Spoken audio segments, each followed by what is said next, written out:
আপনি কি আপনার সন্তানটিকে স্কুলে ভর্তি করিয়েছেন? আপনি কি আপনার সন্তানটিকে প্রথমবারের মতো স্কুলে পাঠাচ্ছেন? আপনার সন্তানটিও কি প্রথমবারের মতো স্কুলে যাচ্ছে? মনে কিছুটা ভয় এবং আশঙ্কা কাজ করছে? তাহলে এই ভিডিওটি আপনারই জন্য। সবাইকে স্বাগত জানাচ্ছি, আমি শর্মিষ্ঠা কুণ্ডু। আমি কাজ করছি শিশুদেরকে নিয়ে। যে সকল অভিভাবকরা প্রথমবারের মতো স্কুলে পাঠাচ্ছেন এবং যে সকল সন্তানরা প্রথমবারের মতো স্কুলে যাচ্ছে, তাদের কিছুটা অভ্যাস গড়ে তোলা উচিত। তাহলে চলুন আপনার সাথে আলোচনা করি আপনার সন্তানটিকে স্কুলে পাঠানোর 3টি বিষয় নিয়ে।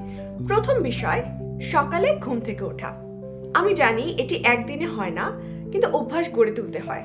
সেটির জন্য শিশুর আগে প্রথমে তৈরি হতে হবে বাবা মাকে। তাতে শুধু শিশুকে নয়, আপনাকেও অভ্যাস করতে হবে এমন একটি ঘুমের পরিবেশ যাতে শিশুরাও সেটার সাথে অভ্যস্ত হতে পারে।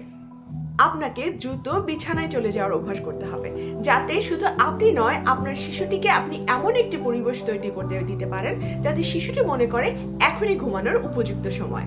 আমাদের দেশে শীতকাল খুবই কম সময় থাকে, তাই শীতকালে সকালবেলা ঘুম থেকে উঠে কাজগুলো গুছিয়ে নিয়ে স্কুলে যাওয়ার প্রস্তুতিটা একটু কঠিন হতে পারে। তাই স্কুলে যাওয়ার আগে যে কাজগুলো, যেমন টিফিন গোছানো, সকালবেলা বাচ্চার ব্যাগ রেডি করা, জুতা মোজা রেডি করা এবং খাওয়ার, এই জিনিসগুলোর প্রস্তুতি কিছুটা হলেও রাত্রে নিয়ে রাখুন। তাহলে দেখবেন সকালে ঘুম থেকে উঠে এতটা কষ্ট হচ্ছে না। আগে থেকে নোট ডাউন করে রাখুন আপনাকে কি কি কাজ করতে হবে এবং আপনার সন্তানটিকে কি কি কাজের জন্য প্রস্তুত করতে হবে। আপনার সেই নোটটি দেখে প্রতিদিনের কাজ সময় মতো পরিকল্পনা করলে দ্রুত ঘুমানোর অভ্যাস গড়ে তুলতে পারবেন এবং আপনি সহ আপনার সন্তান দ্রুত সকালে ঘুম থেকে উঠে প্রস্তুত হয়ে যাবেন নতুন স্কুলের জন্য। এই ছিল সকালে ঘুম থেকে উঠে স্কুলের জন্য প্রস্তুতি নেবার ছোট্ট কিছু টিপস। এছাড়াও নতুন অভিভাবক এবং সন্তানদের জন্য রয়েছে আরো গুরুত্বপূর্ণ কিছু টিপস। দেখতে চোখ রাখুন পরবর্তী ভিডিওগুলোতে।